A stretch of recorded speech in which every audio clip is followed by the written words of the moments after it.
Welcome two weekly news. లక్ష్యం సమాజహితం. నేను మహేష్. ముందుగా వార్తలను ముఖ్యాంశాలు.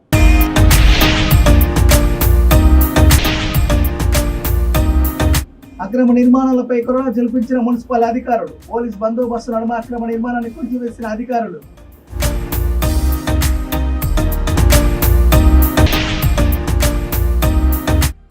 తెలంగాణ రాష్ట్రంలో మళ్లీ బ్యాక్లాగ్ ఉద్యోగాల అమ్మకాలు. ఉద్యోగాల అక్రమ భర్తీకి ప్రయత్నాలు జరుగుతున్నాయన్న మైపాల్ యాదవ్.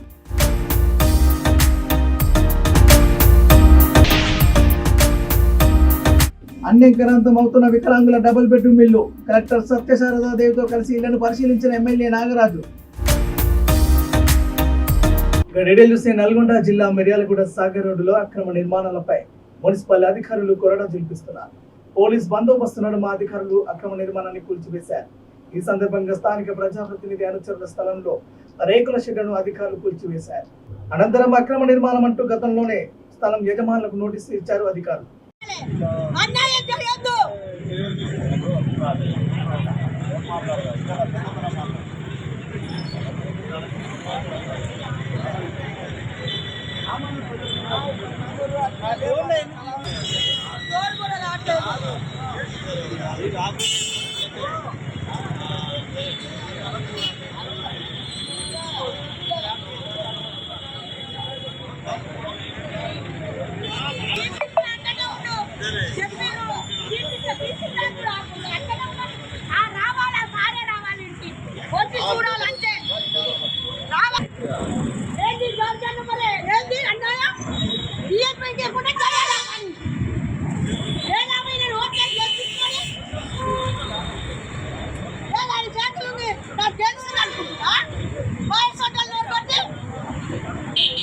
కామారెడ్డి జిల్లా బ్యాక్లాగ్ లో జరుగుతున్న అక్రమాలపై ఓయూ విద్యార్థి నిరుద్యోగ రక్షణ JAC chairman Mypal Yadav R&B guest house లో విలేకరుల సమావేశం నిర్వహించారు. ఆయన మాట్లాడుతూ కామారెడ్డిలో మళ్లీ దొడ్డిధరలో బ్యాక్లాగ్ ఉద్యోగుల భర్తీకి ప్రయత్నం జరుగుతుందని తెలిపారు. 2 నెలల కిందట సోమాజిగూడ ప్రెస్ క్లబ్, ఈ నెల 20న బషీర్బాగ్ ప్రెస్ క్లబ్ వేదికగా ప్రభుత్వం దృష్టికి తీసుకువెళ్లడంతో అప్పుడు వెంటనే నామమాత్రంగా ఆపివేశారని అన్నారు. అందరూ మర్చిపోయారని మళ్లీ తొందరలో మున్సిపల్, ఇరిగేషన్, రెవెన్యూతో పాటు ఇతర డిపార్ట్మెంట్లో ఉద్యోగాల అక్రమ భర్తీకి ప్రయత్నాలు జరుగుతున్నాయని సమాచారం ఉందన్నారు. ఈ కార్యక్రమంలో డప్పు సురేష్, బిఎల్ఎఫ్ రాష్ట్ర నాయకులు, వడ్డ సాయి కృష్ణ, జిల్లా నాయకులు, ప్రసాద్ తదితరులు పాల్గొన్నారు. ప్రతి జిల్లాలో కూడా మరి దొడ్డిదారులు ఉద్యోగాలు అమ్ముకోవడం జరుగుతుందని మరి మీకు సమాచారం రావడం జరిగింది. మరి ఎక్కడెక్కడ ఇలాంటి సంఘటనలు జరిగాయో ఒకసారి మా వీక్లీ ఛానల్కి చెప్పండి అన్నారు. మీరు చూడొచ్చు అన్న, తెలంగాణ స్టేట్ పవర్ జనరేషన్ కార్పొరేషన్లో సరిత అనేట ఆమె బోయిన్పల్లి, అంటే మాజీ ఎంపీ బోయిన్పల్లి, కరీంనగర్ మాజీ ఎంపీ బోయిన్పల్లి వినోద్ కుమార్ రావు అన్న కూతురుకు ఇక్కడ మీరు చూడొచ్చు, వాళ్ళు 1,50,000 రూపాయల జీతం ఇచ్చి ఆమెను అపాయింట్ చేసినట్టు మీరు అపాయింట్మెంట్,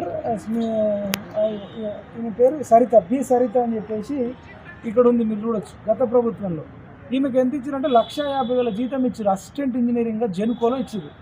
ఇప్పుడు ఈ ప్రభుత్వం వచ్చిన తర్వాత ఆమె జాబ్ చేయడానికి పోతే నువ్వు ఎక్కడ ఎగ్జామ్ రాసినావు, నువ్వు ఎవరు, ఇవన్నీ అడిగేసరికి ఆమె బంద్ చేసింది. ఇది అంతా ఎందుకు చెప్తున్నాం అంటే అన్న, ఈమె నెలకు 1,50,000 గత ప్రభుత్వంలో తీసుకుంది కదా, ఆ అధికారులే ఇప్పుడు ఉన్నారు.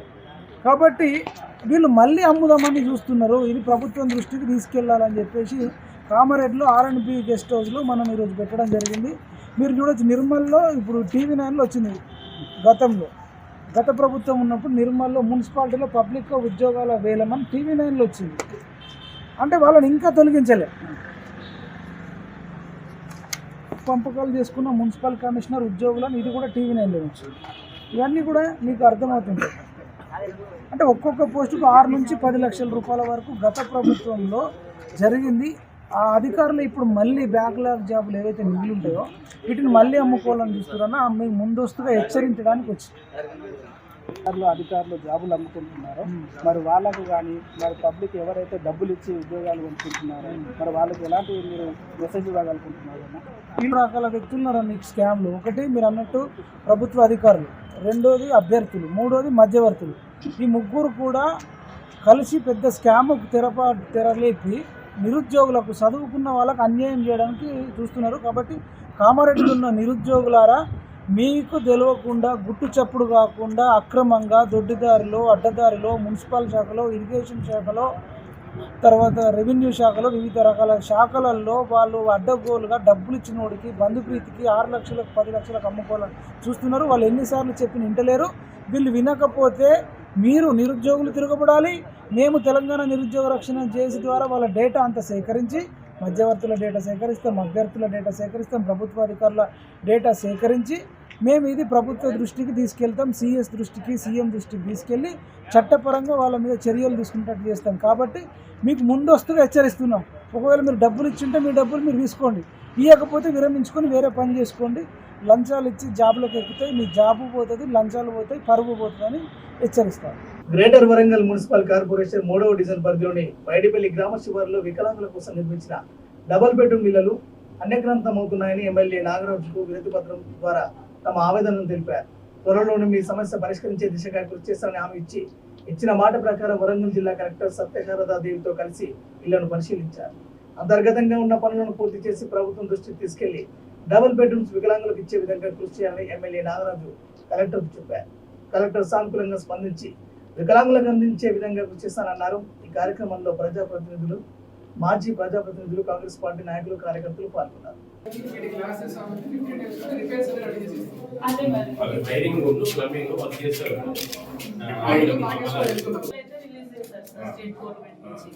ఓన్లీ ఇప్పుడు మనకుండే స్ట్రెస్ ఏంటంటే మనం రిపేర్స్ చేస్తాం కానీ మళ్ళీ పలకొట్టి వైరింగ్ ఇవి లాస్ట్ వాళ్ళకి హౌస్ అలాట్ చేసాక కూడా చేయొచ్చు. ఇవన్నీ కూడా మా స్కోప్ లో ఉన్నాయి, ఏదైతే రిపేర్స్ ఇవన్నీ బట్ అంటే సపరేట్ ప్రపోజల్ అయితే ఒకటి రెడీ చేస్తున్నాం సార్. మీరు చెప్పినట్టు మీకు ఆ లెటర్ మేము సబ్మిట్ చేస్తాం సార్. ఏదైతే సెక్రటరీ హౌసింగ్ ఇస్తున్నాం మీరు వాళ్ళు మేము మామూలుగా రొటీన్ లో మాట్లాడితే స్టేట్ లో ఎక్కడ స్టార్ట్ అవ్వలేదు కదా, ఇప్పుడు ఇది స్పెషల్ కేసు అయినా కూడా బట్ ఫ్లాగ్షిప్ ఒకటి స్టార్ట్ అవుతుంది ఎక్కడ దగ్గర, అప్పుడు మనం ఇవ్వాలి అన్నట్టు చెప్పారు. మీరు ఏదైనా ఎక్సెప్షన్ అడిగితే ఇన్ఛార్జ్ మంత్రి ఇక్కడ నుంచి స్టార్ట్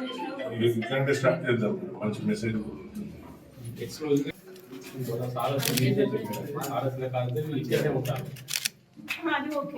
నేను అనేది అంతకుముందు కూడా పలగొడుతున్నారు కదా. సో ఈ బ్లాక్ ఆ బ్లాక్ చేస్తారు.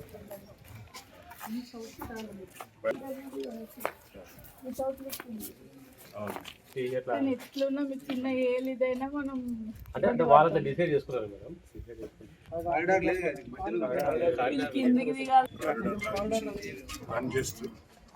లిఫ్ట్ ఇస్తే పాపం బెస్ట్ ఐ థింక్. లేదా ర్యాంప్ వచ్చింది ఒకటి చేంజ్ చేసుకుని మధ్యన లిఫ్ట్ ఇస్తే మూడు ఫ్లోర్లకు 3 కారిడార్లు దిగడం ఇది, మనం ఎక్కడం కంటే దిగడం ఇది కాబట్టి దిక్కుంటే వెళ్ళిపోతాం. అట్లా ప్లాన్ చేయండి. కారిడార్ ఒకటే ఇక్కడ వచ్చి వాళ్ళు దిగి వెళ్ళిపోయేటట్టు ఉంటుంది.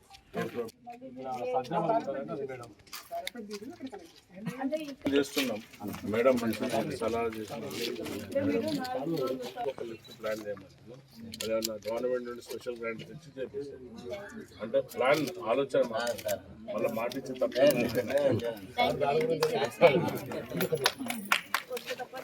మామూలు రొటీన్ రిపేర్స్ అందరూ చేస్తున్నాం.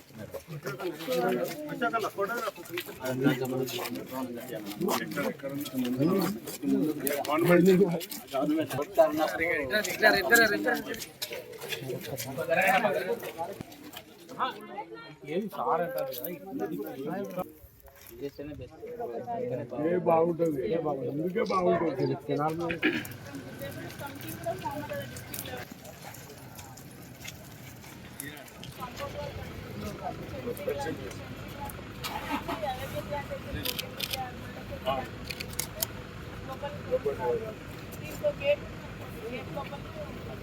తర్వాత మేజర్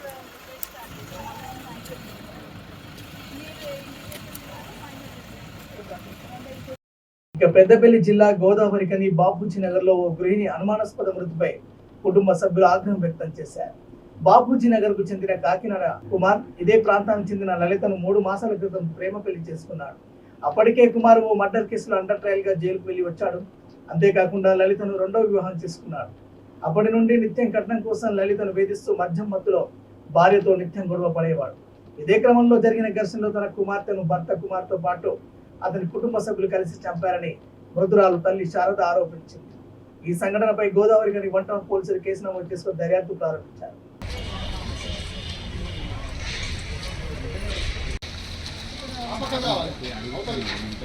నా బిడ్డను ఒక్క రోజు కూడా కార్యాన్ని ముందటోళ్ళతో మాట్లాడినా లొల్లే తీసుకున్న కాడ నుంచి ఒకటే గొడవలు మొన్న కూడా మా ఇంటికి 24 తారీఖు నాడు వచ్చింది. నిన్న దాకా మొన్న వచ్చి చెప్పింది ఊగా గొడవలే మమ్మీ నాకేమన్నా ఇయ్యవా అంటే అక్కడ ఉన్న ఇల్లు నీకు ఇత్త బిడ్డ బాధపడకు నాకు చిట్టి వస్తుంది అవి కూడా 2 లక్షలు నీకే ఇత్త బిడ్డ అని చెప్పిన. సరే మట్టెలు అయితే ఏపీ అన్న వాళ్ళు మట్టెలు చేయించిన పెళ్ళి ఉన్నదని మొన్న వాళ్ళ అయ్యని వడగొట్టి ఎంబడే వెళ్ళిపోయింది. సాయంత్రం ఆయనే వచ్చి తీసుకుపోయిండు ఆటో డ్రైవర్ని ఇక్కడ వాళ్ళని పట్టుకుని వచ్చి తీసుకుపోయిండు. ఇక నిన్న అక్కడ వాళ్ళ ఇంట్లో ఏం జరిగిందో తెలియదు. నాకు మాత్రం వాళ్ళ మీదనే అనుమానం, వాళ్ళ భర్త మీద వాళ్ళ మీద సరిగ్గా వాళ్ళే తాగి ఏదో చేసిర్రు నా బిడ్డను గంతే.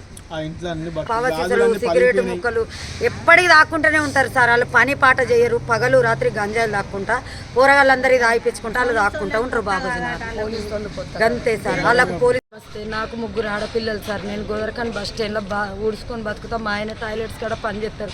ఆమె పెద్ద బిడ్డ, ఆమె 2వ బిడ్డ, ఈమె 3వ బిడ్డ. నడి బిడ్డ పెళ్లి కానీ ఈమెను పట్టుకొని పోయి పెళ్లి చేసుకున్నాడు సార్. సుందిల్ల గుళ్ళ వాళ్ళ చెల్లె పెళ్లి చేసింది. పెళ్లి కూడా మాకు తెలియదు. ఆమెకు అప్పుడు 17 సంవత్సరాలు. 17 సంవత్సరాలు అయితే నేను కేసు పెడతానని పోతే మా పెద్ద ఆడబిడ్డ అద్దు నా తమ్ముని బిడ్డని మేమే చేసుకున్నాం, నేను చూస్తా అన్నది. సరే చూడలేదు. ఆయన ఇంట్లో ఆయనే ఆయనకు ఆల్రెడీ ఫస్ట్ పెళ్ళయింది, 2 పిల్లలు గింత ఎత్తున్నారు. ఆ పెళ్ళాన్ని వదిలేసి 2-3 సంవత్సరాలు అవుతుంది. వదిలేసిన కాడ నుంచి తర్వాత కొద్ది రోజులకు నా బిడ్డ ఎంబడి పడ్డాడు. నేను అక్కడ ఇల్లు కూడా కాల్ చేసి శ్రీరాంపూర్లో పోయి కిరాయి ఉంటాను. చేసుకున్న కాడ నుంచి కొట్లాడుకున్నాడు. ఒక 5 రోజులు 10 రోజులు ఉంచుకున్నాడు, పంపించాడు సార్. వాడలోళ్ళేమో ఎందుకు తెచ్చుకుంటాడు, ఎందుకు వదిలేస్తాడు. వాళ్ళ ఇంట్లో అంటారు, మా ఇంట్లో కూడా అంటారు అవసరాన్ని వాడుకొని వదిలేస్తాడు నీ బిడ్డని. నేనేం చేయాలి సార్, ఎట్లా మాట్లాడాలి వాళ్ళతోటి? అందుకే నేను 90 రావద్దన్నందుకు నువ్వు 90 రావద్దన్నావు. ఇప్పుడు నువ్వు ఎట్లా వచ్చినావు సావుకాడికి? మీ నలుగురి చంపుతానేనని అంటాడు. వాళ్ళు వాడలోళ్ళకు తెలుసు, నాకు తెలియదు సార్. నేను శ్రీరాంపూర్లో కిరాయి ఉన్నా. మా తమ్ముడు తెల్లారంగా 3 నాకు ఫోన్ చేసి ఎలుక చచ్చిపోయిందని చెప్పిండు. నేను అక్కడి నుంచి ఆలీలను బండ్లు ఆడుకొని ఇక్కడ దాకా వచ్చినాం. వచ్చే వరకు నా బిడ్డ కింద కక్కుకొని చచ్చిపోయింది సార్. అంతే. దెబ్బలు ఎప్పుడు కొట్లాడుకున్నాడే కదా సార్.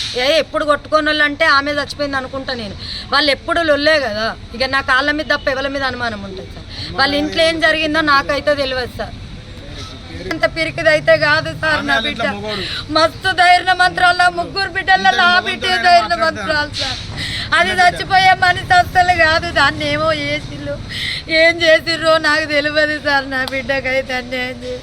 ఇక నేటి విద్యార్థులు భవిష్యత్తు భారతమని దిశానిర్దేశకులని వారిలో మానసిక పరిపక్వత రావాలంటే శారీరక దృఢత్వం అవసరమని Rao's international school chairman Prabhakar Rao తెలిపారు. పెద్దపల్లి జిల్లా గోదావరిఖనిలో Rao school zonal sports meet ఆయన ప్రారంభించారు. Siddipet, Karimnagar, Ramagundam zone school kabaddi, kho kho, volleyball పోటీల్లో విద్యార్థులు ఉత్సాహంగా పాల్గొన్నారు. చదువుతో పాటు విద్యార్థులు సృజనాత్మకత పెంపొందించేందుకు సాంకేతిక విద్యను ప్రోత్సహిస్తున్నామన్నారు. సమకాలీన పరిస్థితులను అధ్యయనం చేసే విధంగా విద్యార్థుల్లో సృజనాత్మకతను పెంపొందిస్తున్నామని ప్రభాకర్ రావు తెలిపారు. అనంతరం విద్యారంగానికి ప్రభాకర్ రావు చేసిన కృషిని అభినందిస్తూ పలువురు ఆయనకు శుభాకాంక్షలు తెలిపారు. అన్ని రంగాల్లో కూడా రాణించేటట్టుగా నిష్ణాతులుగా తయారు చేసే విధంగా our intention is clear that they will be becoming more powerful then an ordinary persons. So ఈ విధంగా క్లాస్ రూమ్లో కూడా ఏంటంటే మేము టీచింగ్ని కూడా చాలా వినూత్నమైనటువంటి పద్ధతిలో, ప్లేవే మెథడ్లో, ఈవెన్ లెసన్ని మేము ఆర్ట్ అండ్ స్పోర్ట్స్తో కూడా టీచింగ్ చేయడం అని జరుగుతుంది. దాని ద్వారా పిల్లలు ఎప్పుడు మర్చిపోవడం కాదు అసలు. యాక్చువల్గా దాంట్లో కొత్తదేం కనుక్కుంటే బాగుంటుంది అనేటువంటి ఉద్దేశంతో ఇప్పుడు ఇవాళ మనం చూస్తే మన భారతదేశం చుట్టూ కూడా బంగ్లాదేశ్ ప్రాబ్లము, తర్వాత Nepal problem, Sri Lanka problem, Pakistan problems కనపడుతున్నాయి.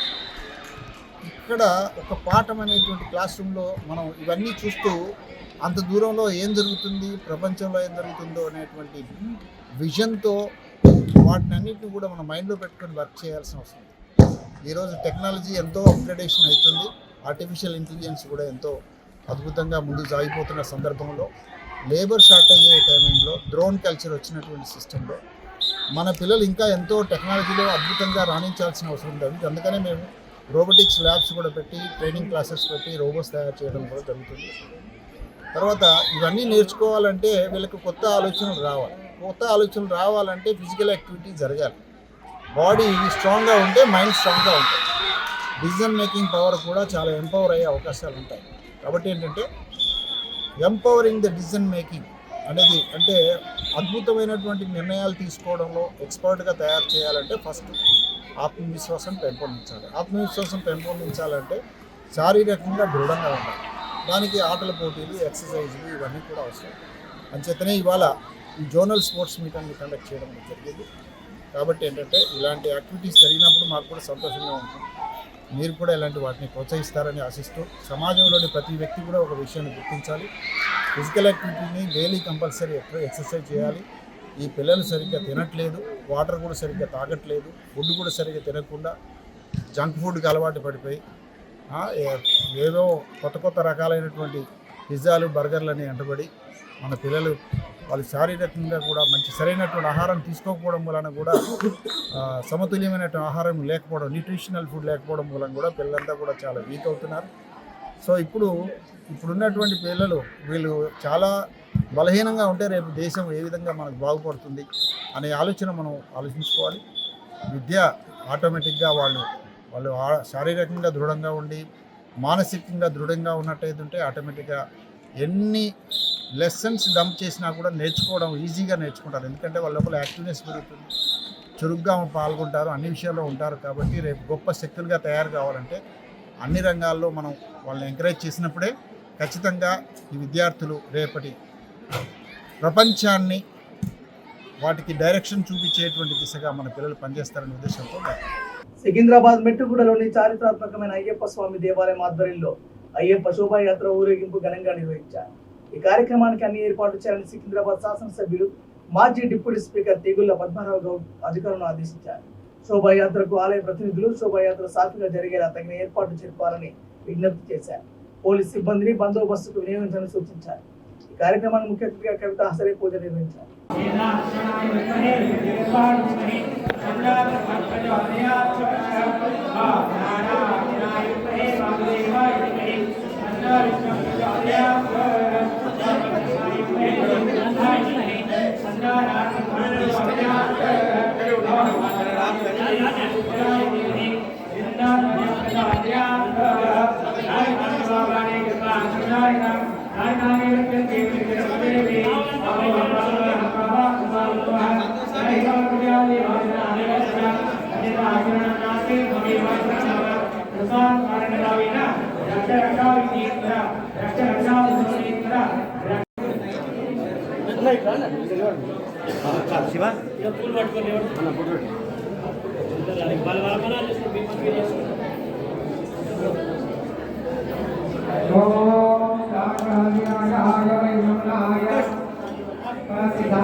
బులెటిన్ ముగించే ముందు హెడ్లైన్స్ మరోసారి.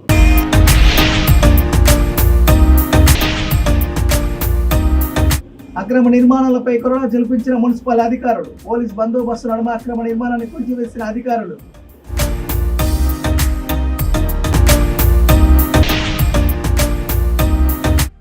తెలంగాణ రాష్ట్రంలో మళ్లీ బ్యాక్లాగ్ ఉద్యోగాల అమ్మకాలు, ఉద్యోగాల అక్రమ భర్తీకి ప్రయత్నాలు జరుగుతున్నాయన్న మైపాల్ యాదవ్.